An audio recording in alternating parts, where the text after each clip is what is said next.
Do these 5 things daily, or your relationship will fail. Most relationships don't fail because of dramatic events or major betrayals. They fail because of accumulated neglect, small daily habits that slowly erode connection until there's nothing left. You think you're fine because you're not fighting, but you're not connecting either, and that silence is killing your relationship. By the end of this video, you'll know the 5 daily habits that keep relationships alive and what happens when you stop doing them. These aren't vague suggestions. These are specific, actionable things you can start doing today that will prevent your relationship from slowly dying. Daily habit 1. Have at least one real conversation, not logistics. Every single day, you need to have at least one conversation that isn't about logistics, schedules, or household management. Real conversation means discussing thoughts, feelings, experiences, ideas, the internal world, not just the external tasks. Couples who only talk about what needs to be done lose emotional intimacy. Daily, meaningful conversation maintains the feeling that you actually know each other. Look at what you're actually talking about. Did you pay the bill? Can you pick up the kids? What's for dinner? Don't forget about. Every conversation is transactional, about managing life, not sharing life. You can go days or weeks without a single conversation about how you're actually doing. Logistics are necessary but insufficient. They maintain the household, not the relationship. Real conversation means discussing your internal world, how you're feeling about work, life, yourself, what you're thinking about, worrying about, excited about, dreams, fears, observations, ideas.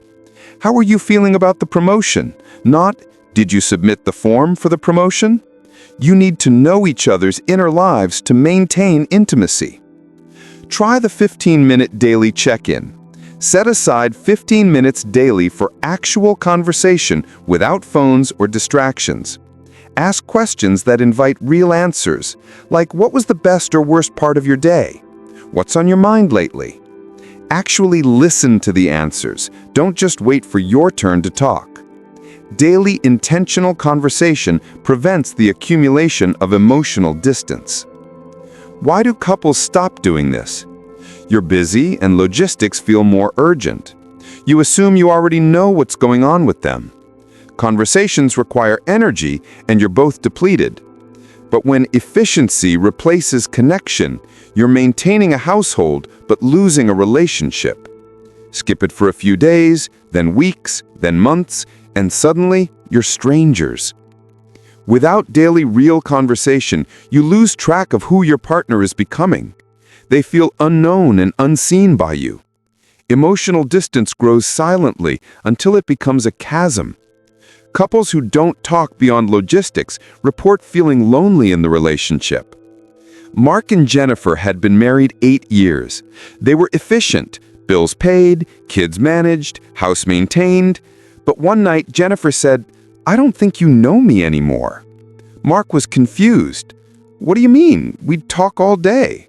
Jennifer said, "We coordinate. We don't talk." Mark realized she was right. When was the last time they'd discussed anything beyond schedules and tasks? That night, they started a new rule. 15 minutes before bed, no phones, just conversation about their actual lives. Within weeks, they felt reconnected. The habit saved them from the slow death of logistics-only marriage. So schedule it if necessary. Treat daily conversation like any other non-negotiable commitment. Ask real questions. Move beyond "how was your day" to questions that invite real sharing. Put away distractions. Phones down, TV off. Share your own inner world. Model vulnerability by discussing your feelings, thoughts, struggles. Make it non-negotiable. Even on busy or tired days, 10 to 15 minutes of real conversation. Daily habit 2. Express appreciation or gratitude. Every day, you need to express genuine appreciation or gratitude to your partner, not for extraordinary things, but for ordinary contributions and qualities. Thank them for making coffee, for being patient with the kids, for working hard, for being thoughtful. Acknowledge what they do and who they are. Daily appreciation creates a positive emotional climate where both people feel valued. Most people stop saying thank you. After years together, you stop acknowledging what your partner does. You expect contributions rather than appreciating them. That's just what they're supposed to do, becomes the attitude. But familiarity breeds taking for granted. What you appreciated on date 3, you expect in year 3. Everyone needs to feel valued. When appreciation stops, resentment starts. Gratitude for small things matters most. Don't wait for grand gestures to express appreciation. Thank them for making dinner, doing laundry, being kind to you today. I appreciate how patient you were with me this morning. Daily small appreciations create a positive emotional bank account that sustains the relationship. Appreciate who they are, not just what they do. I love how thoughtful you are. I appreciate your sense of humor. I'm grateful you're such a caring parent. Acknowledge character, not just actions. Being appreciated for who you are, not just what you provide, creates deep emotional security. Why do couples stop expressing gratitude? Familiarity makes contributions invisible. You think they already know you appreciate them. Negativity bias means you notice problems but overlook positives. When the last thing you said to your partner was criticism, not appreciation, the ratio is toxic. What gets acknowledged gets repeated. What goes unacknowledged gets resented. Without daily appreciation, partners feel taken for granted and unvalued. Resentment builds as effort goes unacknowledged. Emotional withdrawal begins, like why bother if they don't even notice? Research shows successful couples maintain a 5-to-1 ratio of positive to negative interactions. Appreciation is a key positive. Sarah realized she couldn't remember the last time she'd thanked her husband for anything. Tom worked full-time, helped with kids, did household tasks, but Sarah had stopped acknowledging any of it. It was just what he was supposed to do. Meanwhile, Tom felt completely invisible. He started to wonder, why am I trying? After Sarah's friend pointed out how often Sarah complained about Tom but never praised him, Sarah committed to daily gratitude. Every day, she'd thank Tom for at least one thing: making coffee, playing with the kids, fixing something. Within weeks, Tom's attitude shifted. He felt seen again, appreciated. The relationship warmed. Sarah realized people don't keep giving when their efforts go unacknowledged. So make it daily, non-negotiable. Before bed, express at least one specific appreciation. Be specific. Thank you for, not just generic thanks. Notice what usually goes unnoticed. Appreciate routine contributions, not just special efforts. Mix character and actions. Appreciate who they are and what they do. Don't expect reciprocation immediately. Give gratitude freely, not transactionally. Daily habit 3, physical touch, non-sexual affection. Every single day, you need physical touch that isn't about sex. Hugging, holding hands, kissing hello and goodbye, cuddling, back rubs, sitting close. Physical affection creates and maintains emotional bond. It releases oxytocin, reduces stress, and reinforces we're together. Many couples let physical affection disappear except as prelude to sex. Most couples stop touching outside sex. Physical contact becomes rare or only happens as initiation for sex. No more casual hugs, hand-holding, cuddling on the couch. You maintain physical distance most of the time. When the only touch is sexual, touch itself becomes loaded and intimate connection suffers. Non-sexual touch maintains bond independent of sexual relationship. The power of small physical gestures. Hug when you see each other after work. Kiss goodbye in the morning. Hold hands while watching TV. Touch their shoulder as you walk past. These micro touches throughout the day signal, I'm here, you matter, we're connected. Physical touch is a language of love and security. Touch releases bonding hormones. Physical affection triggers oxytocin release, reduces cortisol, the stress hormone, creates feelings of safety and connection. You're biochemically bonding through touch. It's not just symbolic. Why do couples stop touching? Busy schedules mean less physical proximity. One partner's touch always leads to sexual expectation, creating avoidance. Hurt or resentment makes physical closeness feel uncomfortable. When you avoid touch or feel uncomfortable being touched, emotional distance has manifested physically. Less touch leads to more distance. More distance makes touch feel awkward. The cycle continues. Without daily touch, partners feel emotionally and physically disconnected. Sex becomes mechanical or rare because there's no foundational physical intimacy. You feel like strangers sharing space. Studies show couples who maintain non-sexual touch report higher satisfaction and more frequent, more satisfying sex. David and Lisa had been married 12 years. They had sex occasionally, but otherwise never touched. No hugs, no hand-holding, no casual affection. They existed in the same space, but maintained physical distance. Lisa finally admitted, "I feel like we're roommates, not married." They started small. Morning goodbye kisses, hug when they reunited after work, holding hands while watching TV. It felt awkward at first, but within weeks, something shifted. They felt closer, more connected. The emotional distance started closing because the physical distance had closed. Lisa said, "It's like we're dating again." David realized they'd been starving for physical connection without even knowing it. So establish daily touch rituals. Morning kiss, bedtime hug, reunion embrace after work. Touch without agenda. Make it clear not all touch leads to sex. Start small if it feels awkward. Even shoulder touch or hand squeeze counts. Be intentional about physical proximity. Sit close, walk together, create opportunities for touch. Don't wait for perfect moment. Touch happens in ordinary moments, not just special ones.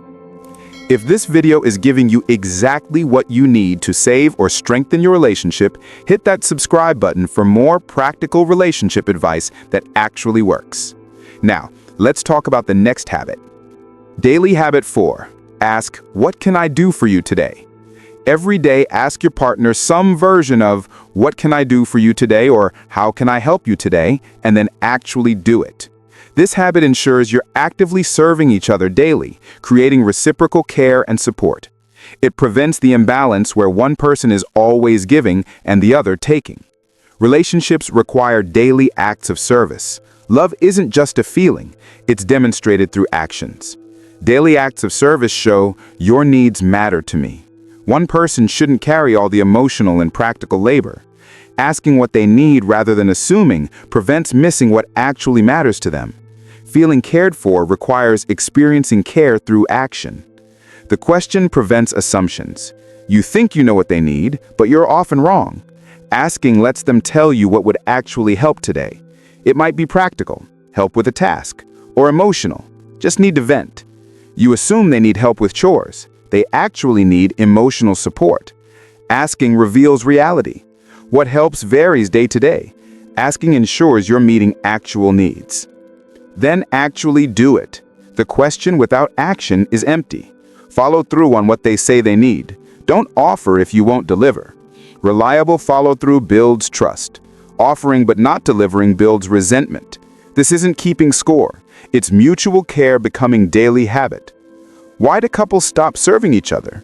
You get comfortable and stop trying. You assume they should be able to handle everything themselves. You're focused on your own needs and forget theirs.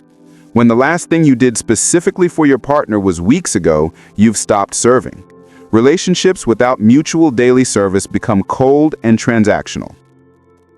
Without this habit, partners feel uncared for and unsupported. One person ends up carrying disproportionate load. Resentment builds as needs go unmet. For many people, acts of service is a primary way they feel loved. If you can't remember asking or being asked what each other needs, mutual care has disappeared. Every morning, Chris started asking his wife, Amanda, "What can I do for you today?" At first, Amanda was suspicious. What did he want? But Chris kept asking. Some days, Amanda needed him to handle school pickup. Other days, she needed him to just listen about her stressful workday. Sometimes, she just needed him to make dinner. Chris would do whatever she said. After a week, Amanda started asking Chris the same question. They started serving each other daily. The reciprocal care transformed their marriage. They felt like a team again. Neither was carrying the relationship alone. The daily question and actually following through had created a culture of mutual support. So, ask explicitly every day, "What can I do for you today?" or "How can I help you today?"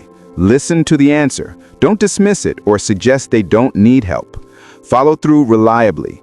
Actually do what they ask. Reciprocate. Both partners should be asking and serving. Don't keep score. This isn't transactional. It's building a culture of mutual care.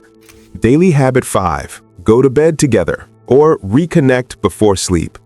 As often as possible, go to bed at the same time, or if schedules don't allow it, have a reconnection moment before the first person sleeps. Bedtime is when many couples have their most intimate conversations, physical closeness, and emotional connection. When you consistently go to bed at different times, you lose this daily reconnection ritual. Separate bedtimes create distance. One person goes to bed at 10, other at midnight. You never connect at day's end. You wake up in morning, rush through day, never intersect meaningfully. Bedtime becomes individual rather than shared. Bedtime is prime intimacy time, conversation, physical closeness, emotional connection. When you don't end days together, you're living parallel lives. Bedtime is prime connection time. Defenses are down when you're tired. Horizontal position in darkness create intimacy. It's when many couples have their best conversations and physical connection. You talk about things at bedtime you wouldn't discuss during busy daytime. If schedules differ, create reconnection ritual first. If one person must stay up, spend 10 to 15 minutes together first. Talk, cuddle, connect before separation. Then whoever needs to stay up can do so. The intentional reconnection before separation prevents feeling like you never see each other.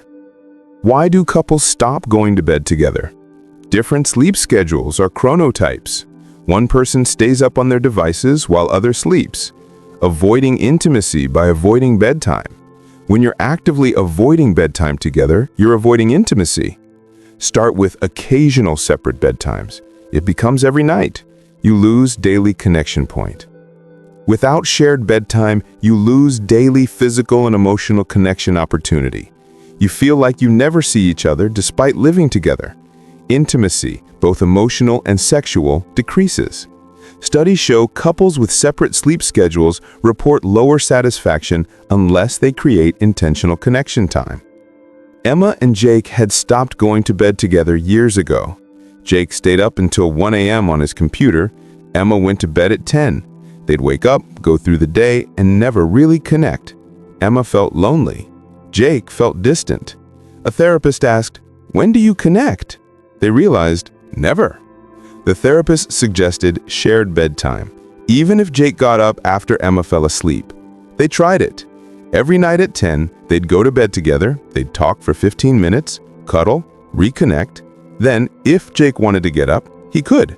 But those 15 minutes changed everything. It became their time. No kids, no distractions, just them. Emma said, "I feel like I have my husband back." So set shared bedtime as often as possible. Make it the default, not the exception. If schedules differ, create 10 to 15-minute reconnection ritual first. Connect before separating. Protect bedtime from distractions. No phones, TV, or work in bed during connection time. Use it for conversation and closeness. Make it meaningful, not just logistical. Don't let it become optional. Treat shared bedtime like the important ritual it is. If you're struggling to maintain these habits because you feel like you and your partner have grown apart, watch our video on 5 signs you're outgrowing a friendship you've had for years. The same principles apply to romantic relationships. Understanding natural relationship evolution will help you decide whether to fight for connection or accept you've grown apart. Links in the description. These 5 habits seem simple, That's because they are. Relationships don't fail because of complexity. They fail because people stop doing the simple things consistently. Have a real conversation every day. Express appreciation every day. Touch each other every day. Ask what they need every day. Go to bed together every day. Do these 5 things and you're maintaining the relationship. Stop doing them and the relationship slowly dies through accumulated neglect.